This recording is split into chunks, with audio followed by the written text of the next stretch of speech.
Nigeria's presidential elections is about 6 months away, but one more who has certainly made his intention known to vie for the nation's #1 seat is former Vice President Atiku Abubakar.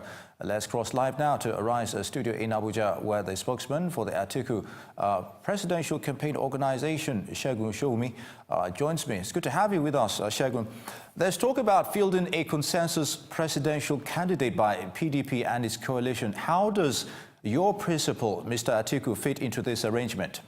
Well, I think that, first of all, it's nice to be in your studios. Thank you for having me. His Excellency, the former Vice President, Federal Republic of Nigeria, is someone who, over the years, has been able to demonstrate that he's a consensus builder and he knows how to build teams. And if you imagine the immediate next steps after they have created that coalition around the PDP and a couple of other parties, I'm being careful with the numbers now because we don't know how many of them are in and how many are really saying they're out. But what matters is that there's a coalition going on and there are lots of parties there, about 37 or so I'm told. And, you know, that will require someone who knows how to work with a big team. That will require someone who knows how to work with everybody on board and take the best opinions and the best ideas. And that will require someone who understands how democratic institutions, political parties especially, are created. That will require someone who has experience of how to put a big movement behind an idea and get the idea now to be able to see the light of the day. So I think that all of the things around political parties building and getting the movement to be able to create power and get government at His Excellency Atiku Abubakar is home most than any other person. Recall that in 1992-93, he was part of the movement that created the SDP and eventually tried to be presidential candidate, came third at that Just Convention. Remember that the G34 that eventually metamorphosed into the PDP, Atiku Abubakar was perhaps one of the biggest and one of the strong players there. If you count 1, 2, 3 before you get to 5, you'll have to put him in the mix of those that created what is now the PDP. And if you remember that, in spite of being a member of the PDP, one of the people that have always fought for the deepening and the expansion of democratic space is also Atiku. And when you take his political journey and you see the kinds of things he's been standing for, you will understand that he has been someone who believes that bigger ideas, more people on board, consensus building, and accommodation of diverse opinion is what he represents. So I kind of think that he's one of the most prepared for the next steps that will come out from this grand coalition, which is obviously a referendum on how politicians and political parties see the APC and the presidency that is running the country right now. All right, be that as it may, if your principal does not get the presidential ticket from PDP and company, would he move to another party as it did earlier before? You've asked, but what I would say to that is that I think he will get the ticket. He's more than likely going to get the ticket. He's the front runner in that game. He's not being arrogant or anything like that, but there is a certain person that fits the bill part-time. It's a no-brainer that anybody that wants to be president or wants to drive the opposition movement to challenge for power now has to be someone that has brand identity. People must be able to identify him and connect with him. Has to be someone who has proven experience and integrity around creating visions, populating vision, getting people to file behind it. And obviously his activities in the past has demonstrated that. Has to be someone who understands precisely how to build teams. And if you look at what he has done around with his life, you'll know he knows how to build teams. Has to be someone that connects with the diverse sections of our country, and every part can take ownership of him.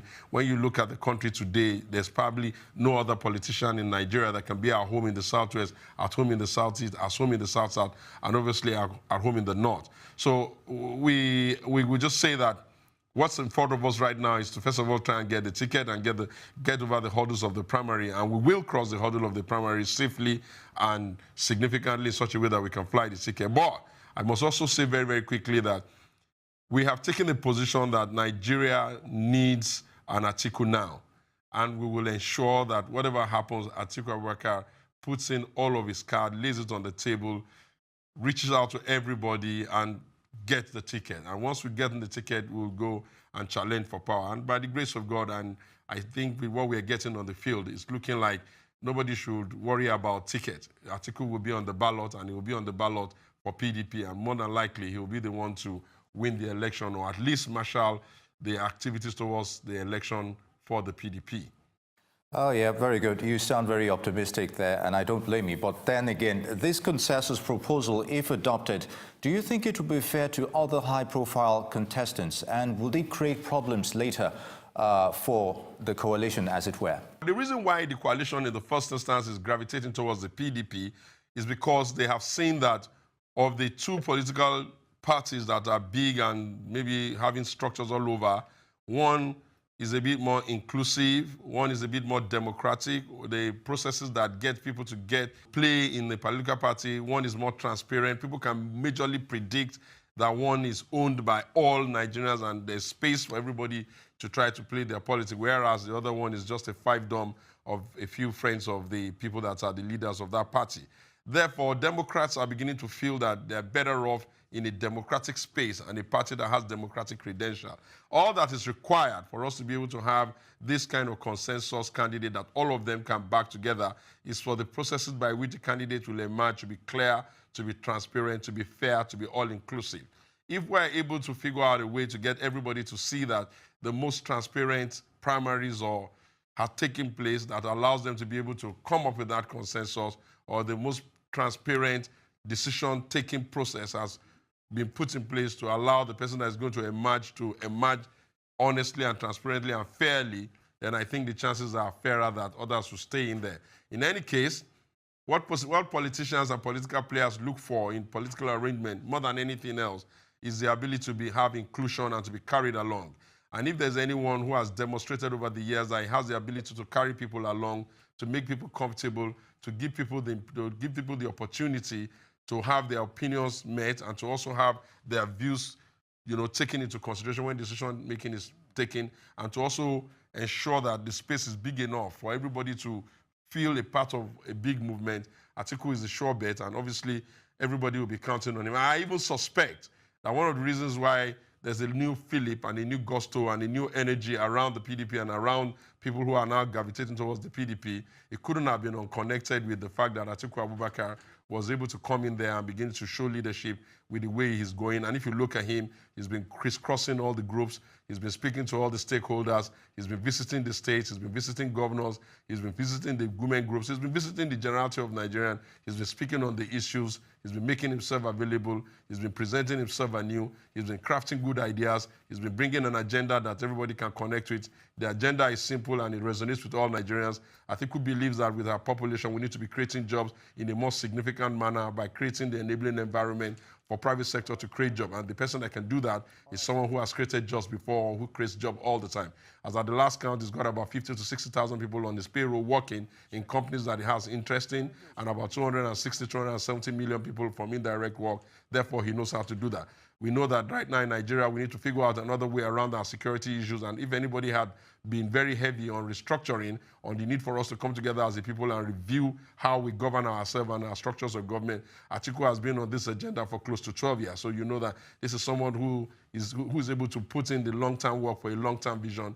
And if you look at our country now, you know that we're very, very divided. We need somebody that can pull us together and make us Nigeria again. We need a leader that is at home in the Southeast, at home in the South-South, loved in the Southwest, extremely idolized and loved in the North, and generally accepted across the length and breadth of Nigeria. And obviously, by what he has done with his life and the way he has been positioned over the years, he has good relationship he can leverage on. And then we also need somebody that has experience.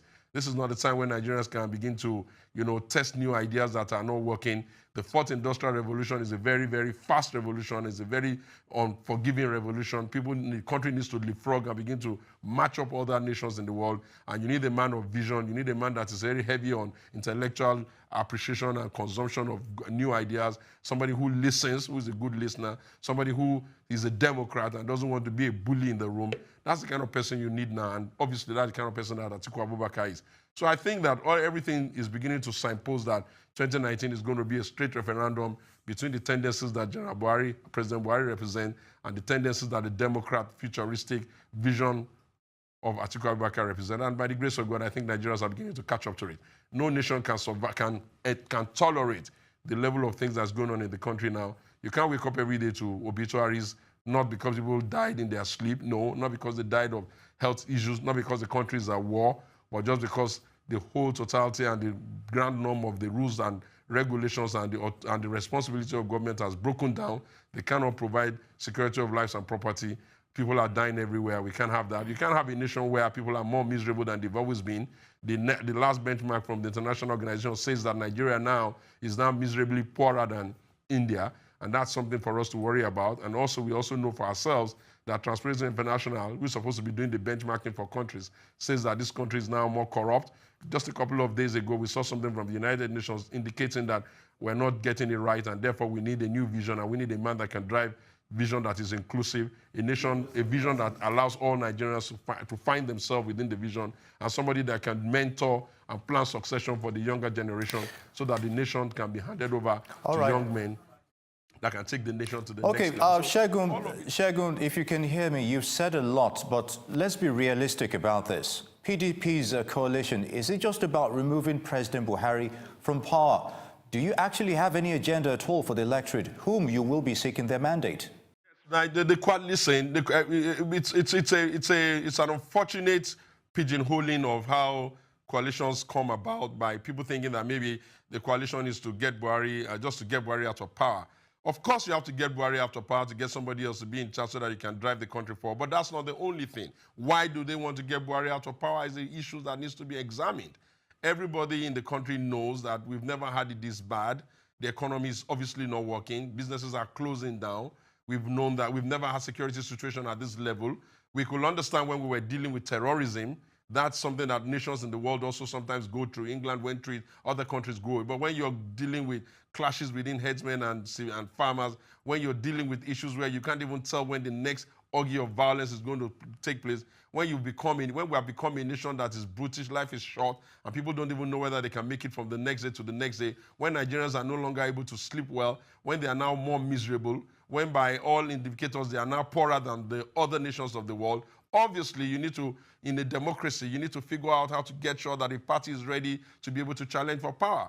The alternative would have been, if we were not in a democracy, then obviously that would have been requiring different strategy. But right now in a democracy, the advantage is that every 4 years, according to our own styling, we have an opportunity to come and review, to recalibrate, to come together again, to prepare the ground for Nigerians, to be able to present them with alternative opinions. And obviously, I've told you, Nigeria, the coalition is looking at how to get Nigeria working again. And like you heard from them, most of the speakers, is how to rescue Nigeria from the doldrum and pull it back from the point of almost getting over the cliff and shattering into pieces. So it's not really about just getting Buhari out of the way, although that has to happen so that new ideas and fresher ideas and new energy and vibrancy can come into the country again. But significantly, it is to strengthen the political hand of the opposition to be able to achieve this objective.